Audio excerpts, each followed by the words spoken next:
Phone tapping కేసులో దాదాపు 3 గంటలుగా మాజీ సీఎం కేసీఆర్ ను విచారణ జరుపుతోంది సిట్ బృందం. నందినగర్ నివాసంలో కేసీఆర్ ను ప్రశ్నిస్తోంది. గత ప్రభుత్వ హయాంలో జరిగిన అక్రమ ఫోన్ ట్యాపింగ్ పై సమాధానాలు రాబడుతోంది. ట్యాపింగ్ విషయంలో కేసీఆర్ పాత్రపై ఆరా తీస్తోంది. గత విచారణలో వచ్చిన కీలక ఆధారాలను బట్టి కేసీఆర్ ను ప్రశ్నిస్తున్నట్లు తెలుస్తోంది. కేసీఆర్ ఇచ్చే ప్రతి సమాధానాన్ని సిట్ అధికారులు రికార్డు చేస్తున్నారు. ఫోన్ ట్యాపింగ్ కేసులో దాదాపు 3 గంటలుగా మాజీ సీఎం కేసీఆర్ ను విచారణ జరుపుతోంది సిట్ బృందం. నందినగర్ నివాసంలో కేసీఆర్ ను ప్రశ్నిస్తోంది. గత ప్రభుత్వ హయాంలో జరిగిన అక్రమ ఫోన్ ట్యాపింగ్ పై సమాధానాలు రాబడుతోంది. ట్యాపింగ్ విషయంలో కేసీఆర్ పాత్రపై ఆరా తీస్తోంది. గత విచారణలో వచ్చిన కీలక ఆధారాలను బట్టి కేసీఆర్ ను ప్రశ్నిస్తున్నట్లు తెలుస్తోంది. కేసీఆర్ ఇచ్చే ప్రతి సమాధానాన్ని సిట్ అధికారులు రికార్డు చేస్తున్నారు. ఫోన్ ట్యాపింగ్ కేసులో దాదాపు 3 గంటలుగా మాజీ సీఎం కేసీఆర్ ను విచారణ జరుపుతోంది సిట్ బృందం. నందినగర్ నివాసంలో కేసీఆర్ ను ప్రశ్నిస్తోంది. గత ప్రభుత్వ హయాంలో జరిగిన అక్రమ ఫోన్ ట్యాపింగ్ పై సమాధానాలు రాబడుతోంది. ట్యాపింగ్ విషయంలో కేసీఆర్ పాత్రపై ఆరా తీస్తోంది. గత విచారణలో వచ్చిన కీలక ఆధారాలను బట్టి కేసీఆర్ ను ప్రశ్నిస్తున్నట్లు తెలుస్తోంది. కేసీఆర్ ఇచ్చే ప్రతి సమాధానాన్ని సిట్ అధికారులు రికార్డు చేస్తున్నారు. ఇక ఇదే అంశానికి సంబంధించి మరిన్ని డీటెయిల్స్ శ్రీనివాస్ అందిస్తారు. శ్రీనివాస్, మాజీ సీఎం కేసీఆర్ ను సిట్ బృందం సుదీర్ఘంగా విచారణ జరుపుతోంది. అప్డేట్స్ ఏంటి? స్రవంతి, మధ్యాహ్నం 3 గంటల నుంచి నందినగర్ నివాసంలో స్పెషల్ ఇన్వెస్టిగేషన్ టీం విచారణ అయితే కొనసాగుతుంది. అయితే కొన్ని నిబంధనలు ఉంటాయి. ఏజ్ ఎక్కువగా ఉన్న వాళ్లకు, 65 ఏళ్ళు పైబడినటువంటి వాళ్లకు కొన్ని నిబంధనలు ఉన్నట్టుగా అధికారులు చెప్తున్నారు. నాకు తెలిసి మరి కాసేపట్లో ఆయన విచారణ ముగిసేటువంటి అవకాశం ఉంది. కేసీఆర్కు 71 ఏళ్ళు, 65 ఏళ్ళు పైబడినటువంటి వాళ్లకు సాయంత్రం 6-6:30 గంటలలోపు విచారణ ముగించేటువంటి అవకాశం ఉందనేది మనకున్నటువంటి సమాచారం. సో ఇప్పుడు 6 గంటలు అవుతుంది కాబట్టి మరి కాసేపట్లో విచారణ ముగిసేటువంటి అవకాశం ఉంది. ఫోన్ ట్యాపింగ్కి సంబంధించినటువంటి అంశాల మీద సుదీర్ఘమైనటువంటి ప్రశ్నలు ఆయనకు వేస్తున్నట్టుగా మనకైతే సమాచారం ఉంది. ఎందుకంటే ఇప్పటికే కేటీఆర్ను విచారించారు, అంతకుముందు హరీష్ రావును విచారించారు, కేటీఆర్ను విచారించారు, సంతోష్ రావును విచారించారు, బీఆర్ఎస్లో 2 మాజీ ఎమ్మెల్యేలు కూడా విచారించారు. కొంతమంది ఐఏఎస్ అధికారులు, మాజీ ఐఏఎస్ అధికారులు కూడా ఈ విచారణకు హాజరయ్యారు. ఐపీఎస్లు కూడా గతంలో ఇంటెలిజెన్స్లో పనిచేసినటువంటి వాళ్ళందరూ కూడా విచారణకు హాజరయ్యారు. సో కేసీఆర్ విచారణ మరి కాసేపట్లో ముగిసేటువంటి అవకాశం ఉంది. ఇప్పటివరకు 3 గంటలు అవుతుంది. ఈ 3 గంటలు దాదాపు ఇంకొక అర్ధ గంటలో విచారణ క్లోజ్ అయ్యేటువంటి అవకాశం ఉంది. ఇక మరొక సమాచారం ఏంటంటే స్రవంతి, విచారణ ముగిసిన తర్వాత కేసీఆర్ డైరెక్ట్గా తెలంగాణ భవన్కు రాబోతున్నారు అనేది బీఆర్ఎస్ వర్గాల సమాచారం. అవసరమైతే మీడియా సమావేశం కూడా ఉంటుంది అన్నటువంటి సమాచారం అయితే ఇచ్చారు. మరి కేసీఆర్ దానికి ఒప్పుకుంటారో లేదో తెలియదు, కానీ ఇప్పటివరకు మనకు బీఆర్ఎస్ ముఖ్య నేతల నుంచి అందుతున్నటువంటి సమాచారం ఇది. ఇక తెలంగాణ భవన్లో విజువల్స్ చూస్తున్నాం. ఉదయం నుంచి కూడా బీఆర్ఎస్ కార్యకర్తలు, నేతలందరూ కూడా భారీగా తరలి వచ్చారు. ఇక్కడ దిష్టిబొమ్మలు దగ్ధం చేస్తున్నారు. రాష్ట్ర వ్యాప్తంగా కూడా నిరసన కార్యక్రమాలు కొనసాగుతున్నాయి. ఇంకా తెలంగాణ భవన్లో వచ్చినటువంటి, అంటే ఇటు హైదరాబాద్ కానీ, రంగారెడ్డి జిల్లా, మేడ్చల్, మల్కాజ్గిరి ఈ జిల్లాల నుంచి కార్యకర్తలు, బీఆర్ఎస్కు సంబంధించినటువంటి నేతలందరూ కూడా తరలి వచ్చారు.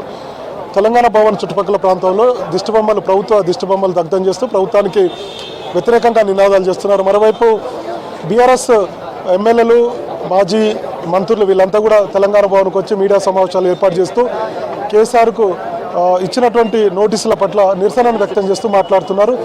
మరోవైపు ముఖ్యమంత్రి రేవంత్ రెడ్డి ఇంటికి ముట్టడించేందుకు కొంతమంది బీఆర్ఎస్ నాయకులు, కార్యకర్తలు ప్రయత్నాలు చేశారు.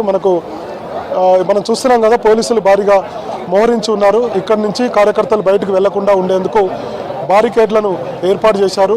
కొంత ఏమాత్రం డౌట్ వచ్చినా వాళ్ళని కార్యకర్తలను అడ్డుకొని వాళ్ళని తెలంగాణ భవన్లోనే ఉంచుతున్నారు. తెలంగాణ భవన్ నుంచి బయటికి వెళ్లకుండా ప్రయత్నాలు అయితే ఒకవైపు పోలీసులు చేస్తున్నారు. సో మొత్తానికి ఇంతకుముందు కొద్దిసేపటి క్రితం అయితే తెలంగాణ భవన్లో కొంత ఉద్రిక్త పరిస్థితులు నెలకొని ఉండే. సో పోలీసులంతా కూడా కార్యకర్తలు బయటకు వెళ్లకుండా, అటు సీఎం రేవంత్ రెడ్డి ఇంటికి ముట్టడికి వెళ్లకుండా, మరోవైపు కేసీఆర్ విచారణ జరుగుతుంది కదా, మళ్ళీ నందినగర్ కూడా వెళ్ళడానికి కార్యకర్తలు ప్రయత్నాలు చేశారు. ఇప్పటికే నందినగర్లో కూడా చాలామంది కార్యకర్తలను పోలీసులు అడ్డుకొని అరెస్ట్ చేశారు. ఎందుకంటే విచారణ జరుగుతుంది కాబట్టి సో అక్కడ ఇబ్బందులు కలగొద్దనే ఉద్దేశంతో కార్యకర్తలను అయితే అడ్డుకుంటున్నారు. విజువల్స్లో చూస్తున్నాం కదా, మొత్తం కూడా బారికేడ్లు ఏర్పాటు చేసి పోలీసులు అక్కడ డీసీఎం కూడా రెడీగా పెట్టారు. ఎవరైనా కార్యకర్తలు కనుక ముట్టడికి వెళ్ళినా, లేదంటే ఇటు కేసీఆర్ ఇంటికి వెళ్ళినా అడ్డుకునేందుకు వెహికల్స్ కూడా రెడీగా ఉన్నాయి. కొంతమందిని ఇప్పటికే పోలీస్ స్టేషన్ కూడా తరలించారు. ఇక దిష్టిబొమ్మలు దగ్ధం చేయకుండా కూడా అడ్డుకునేటువంటి ప్రయత్నాలు అయితే పోలీసులు ఉదయం నుంచి చేస్తున్నారు. కానీ కార్యకర్తలు చేస్తూనే ఉన్నారు. తెలంగాణ భవన్లో ఇప్పటికే 4-5 దిష్టిబొమ్మలను కార్యకర్తలు కూడా దగ్ధం చేశారు. సో మరి కాసేపట్లో విచారణ పూర్తయితే ఒకవేళ కేసీఆర్ ప్రెస్ మీట్ పెట్టాలనుకుంటే తెలంగాణ భవన్కు వచ్చే అవకాశాలు అయితే ఉన్నాయనేది బీఆర్ఎస్ వర్గాల ద్వారా అందుతున్నటువంటి సమాచారం. ఇంకా దీని మీద క్లారిటీ రావాల్సి ఉంది స్రవంతి, ఎందుకంటే విచారణ 3 గంటల పాటు జరిగింది. ఇట్లాంటి సమయంలో మరి కేసీఆర్కు అంత ఓపికతోటి మళ్ళీ వచ్చి తెలంగాణ భవన్లో ప్రెస్ మీట్ పెడతారా లేదా అనేది తెలియదు. ఎందుకంటే విచారణలో ఉన్నారు ఆయన. కానీ బీఆర్ఎస్ ముఖ్య నేతల నుంచి అందుతున్నటువంటి సమాచారం ఏంటంటే తెలంగాణ భవన్కు రావాలి, ఎందుకంటే కార్యకర్తలు ఉదయం నుంచి ఇక్కడ ఎదురు చూస్తున్నారు. సంఘీభావంగా ఆయా ప్రాంతాల నుంచి కార్యకర్తలు పెద్ద ఎత్తున తెలంగాణ భవన్కు తరలి వచ్చారు. సో వాళ్ళకు వచ్చి కార్యకర్తలతో కలిసి వెళ్తే బెటర్ అనేటువంటి అభిప్రాయం బీఆర్ఎస్ నేతల నుంచి వ్యక్తమవుతుంది. ఇప్పటి వరకు అయితే కేటీఆర్ ఉన్నారు అక్కడే, తర్వాత హరీష్ రావు కూడా కేసీఆర్తో పాటు ఉన్నారు. నందినగర్ నివాసాల్లో ఉన్నారు. ఆయన విచారణ కొనసాగుతుంది. విచారణ తర్వాత తెలంగాణకు సంబంధించినటువంటి మొత్తం నేతలందరూ సీనియర్ నేతలతో పాటు అందరూ కూడా తెలంగాణ భవన్కు వచ్చే అవకాశాలు అయితే ఉన్నాయి. మరి చూడాలి ప్రెస్ మీట్ ఉంటుందా, లేదంటేనే క్యాజువల్గా తెలంగాణ భవన్కు వచ్చి కార్యకర్తలను కలిసి కార్యకర్తలకు అభివాదం చేసి కాసేపు ఇక్కడ ఉన్నటువంటి నేతలను అందరినీ కూడా కలిసి వెళ్తారనేది మరి కాసేపట్లో మనకు క్లారిటీ అయితే వస్తుంది. బీఆర్ఎస్ నేతల నుంచి అందుతున్నటువంటి సమాచారం ఏంటంటే ముఖ్య నాయకుల నుంచి 7:30 గంటల వరకు కేసీఆర్ తెలంగాణ భవన్కు చేరుకుంటారు. ఒక గంటన్నర ఉండి తర్వాత వెళ్ళిపోతారనేది మనకు ఉన్నటువంటి సమాచారం. మరి చూడాలి కాసేపట్లో మనకు మిగతా అప్డేట్ అయితే వచ్చేటువంటి అవకాశం. ఇక విచారణకు సంబంధించి దాదాపుగా 3 గంటల నుంచి విచారణ కొనసాగుతుంది. గతంలో విచారించినటువంటి అంశాలు లేదంటే సాక్షులుగా చాలామందిని విచారించారు కాబట్టి వాళ్ళ నుంచి సేకరించినటువంటి సమాచారం, వీటన్నిటి సమాచారం ఆధారంగా కేసీఆర్కు ప్రశ్నలు వేస్తున్నట్టు తెలిసింది. ఎందుకంటే ముఖ్యమంత్రి ఆదేశాలు లేకపోతే ఫోన్ ట్యాపింగ్ జరగదనేది పోలీసు వర్గాల నుంచి పోలీసులు చెప్తున్నటువంటి మాట.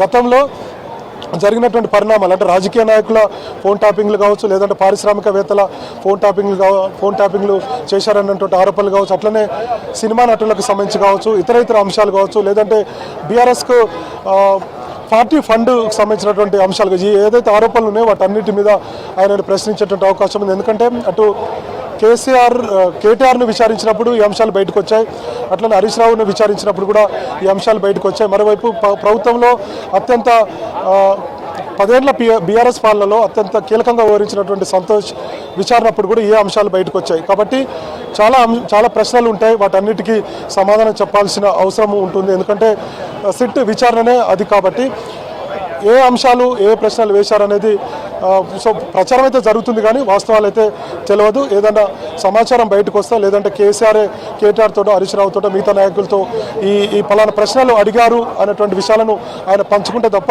మనకు బయటకు తెలిసేటువంటి అవకాశం లేదు. అది కనుక జరిగితే ఏ ప్రశ్నలు వేశారు, ఎట్లా జరిగింది విచారణ అనేది మనకు ఇవాళ రేపు ఈ సమాచారం బయటకు వచ్చేటువంటి అవకాశం ఉంది. తెలంగాణ భవన్ దగ్గర అయితే కొంత ఉద్రిక్త పరిస్థితుల్లో ఉన్నాయి. కార్యకర్తలందరూ కూడా వెయిట్ చేస్తున్నారు. ముఖ్యమంత్రి రేవంత్ రెడ్డి ఇంటి ముట్టడి వెళ్లకుండా పోలీసులకు వైపు అడ్డుకున్నారు. ఇంకొక వైపు నందినగర్లో కేసీఆర్ విచారణ జరుగుతుంది కాబట్టి అటువైపు కూడా బీఆర్ఎస్ కార్యకర్తలు వెళ్లకుండా అడ్డుకునేటువంటి ప్రయత్నం అయితే చేస్తున్నారు. సో ఇప్పటివరకు కొంత కార్యకర్తలు అయితే కూల్గానే ఉన్నారు. ఇంతకుముందు పెద్ద ఎత్తున ప్రభుత్వానికి వ్యతిరేకంగా నినాదాలు చేసి దిష్టిబొమ్మలు దగ్ధం చేసి నిరసన కార్యక్రమాలు ఇక్కడ తెలంగాణ భవన్ నుంచి కూడా చేపట్టారు. ఇంకొక వైపు రాష్ట్ర వ్యాప్తంగా ఉదయం నుంచే ఆయా నియోజకవర్గాల్లో, జిల్లాల్లో, గ్రామాల్లో కూడా దిష్టిబొమ్మలు దగ్ధం చేస్తూ కేసీఆర్కు సంఘీభావంగా నోటీసులకు నిరసన కార్యక్రమాలు అయితే ఈరోజు మొత్తం రాష్ట్ర వ్యాప్తంగా కొనసాగాయని చెప్పి మనం చెప్పుకోవచ్చు శ్రవంత్.